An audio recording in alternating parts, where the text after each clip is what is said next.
Want to know how to see your channel ranking with or by using the TubeBuddy tool? Well, no worries. In this video, I'm going to show you an easy step-by-step guide on how you can do it. So there is one specific tool that you can just simply use or access it through YouTube Studio itself. So you can just simply launch your TubeBuddy extension, which we have created videos about. So you should be under your studio by default once you have launched it. Make sure you're on the dashboard, and here you should be seeing channel analytics. So you can just simply like that.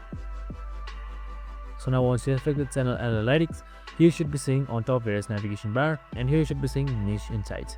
So this basically shows you your entire niche and shows your rank as well.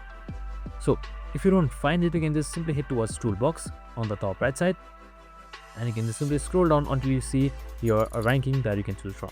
So you can see either from the right side or the left side, you can just simply see any SEO studio which should show your ranking properly. For me, it's right here. And that's it. I hope this video helped. If it did, make sure to like, subscribe, and tune in with us for more similar videos. See you in the next one.